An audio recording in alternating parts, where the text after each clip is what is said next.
എല്ലാവിധ കക്ഷി രാഷ്ട്രീയത്തിനും അതീതമായിട്ടും 2015 രൂപം കൊണ്ട സംഘടനയാണ് Alka. Aluminium labour contract association എന്നാണ് സംഘടനയുടെ മുഴുവൻ പേര്. ജില്ലാ ജനറൽ സെക്രട്ടറി ആബിൻ മുഹമ്മദ്. അൽക്കയുടെ ജില്ലാ പ്രസിഡന്റ് സജീവ് ആന്റണി. അൽക്കയുടെ ജില്ലാ ട്രഷറർ സജി അബ്രാഹാം. അദ്ദേഹം അൽക്കയുടെ എറണാകുളം ടൗൺ മേഖലയുടെ സെക്രട്ടറി മുഹമ്മദ് ബഷീർ. അതിഭീകരമായ അലൂമിനിയം മെറ്റീരിയലുകളുടെ വിലവർധന മൂലം വല്ലാത്ത പ്രതിസന്ധിയിൽപ്പെട്ടിരിക്കുകയാണ്.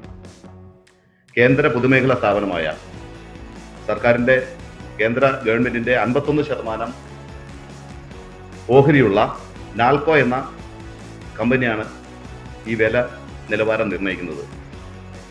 സർക്കാർ ഒരു തരത്തിലുള്ള ഒരു ഇടപെടലുകൾ നടത്താത്ത ഒരു സാഹചര്യത്തിലാണ് ഞങ്ങൾക്ക് സമരവുമായി രംഗത്തേക്ക് ഇറങ്ങേണ്ടി വരുന്നത്. കാരണം കഴിഞ്ഞ 6 മാസത്തിനിടയ്ക്ക് 1 കിലോയ്ക്ക് മേൽ 100 രൂപയ്ക്ക് മേൽ വർധനവുണ്ടായിരിക്കുകയാണ്. ഇതിനെതിരെ സംസ്ഥാനത്തെ എല്ലാ ജില്ലകളിലും സമാന്തരമായിട്ട് സമര പരമ്പരകളുടെ ഭാഗമായിട്ട് തന്നെ ജില്ലാ ഭരണ കേന്ദ്രങ്ങളിൽ ധർണയും പിക്കറ്റിങ്ങും മാർച്ചും ഒക്കെ സംഘടിപ്പിക്കപ്പെട്ടു കഴിഞ്ഞു. ഈ സമര പരമ്പരയുടെ ഭാഗമായിട്ട് തന്നെയാണ് അൽക്കയുടെ എറണാകുളം ജില്ലാ കമ്മിറ്റി ഫെബ്രുവരി 10-ാം തീയതി കാക്കനാട് കളക്ടറേറ്റിന് മുന്നിൽ ഒരു പ്രതിഷേധ ധർണ നടത്തുവാൻ വേണ്ടിയിട്ട് തീരുമാനിച്ചിരിക്കുന്നത്. ധർണ ഉദ്ഘാടനം ചെയ്യാൻ വരുന്നത് ബഹുമാനപ്പെട്ട തൃക്കാക്കരയുടെ ജനപ്രതിനിധി Shrimati Uma Thomas M L. നിരന്തരം മെറ്റീരിയലുകളുടെ വില വർദ്ധിക്കുന്ന സാഹചര്യത്തിൽ കടകളിൽ ഞങ്ങളിപ്പോൾ വർക്ക് ഏറ്റെടുത്ത് ചെയ്യുന്ന നിർമ്മാണ മേഖലയാണ് കൂടുതലും അലുമിനിയം പ്രൊഫൈലുകളുടെ ഉപയോഗം വരുന്നത്.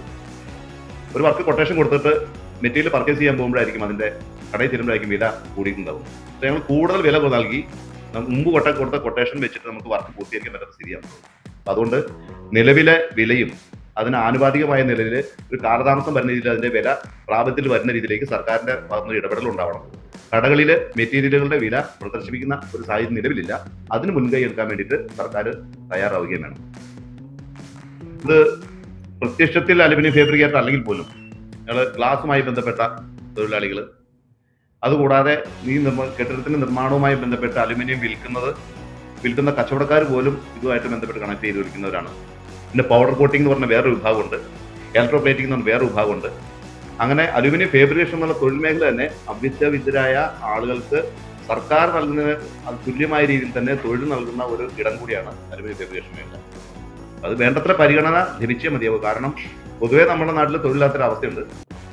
സർക്കാർ തന്നെ തൊഴിൽ മേഖലകളും അതുപോലെ വ്യവസായ പ്രോത്സാഹനപരമായ പല കാര്യങ്ങളും ചെയ്യുന്നുണ്ടെങ്കിലും ഞങ്ങൾ ഞങ്ങളുടേതായ രീതിയിൽ യാതൊരുവിധ പിന്തുണ ഇല്ലാതെ തന്നെയാണ് ഞങ്ങൾ ഇത്തരം കാര്യങ്ങൾ ചെയ്തിട്ടുള്ളത്. അതിന് സർക്കാരിന്റെ ഭാഗത്തുനിന്നുള്ള ഈ അവഗണന, അലുമിനിയം ഫാബ്രിക്കേഷൻ തൊഴിലാളികൾ കാണിക്കുന്ന ഈ അവഗണനയ്ക്ക് ഒരു പരിഹാരം കേന്ദ്ര സംസ്ഥാന സർക്കാരുകൾ നടത്തി വരുത്തുക.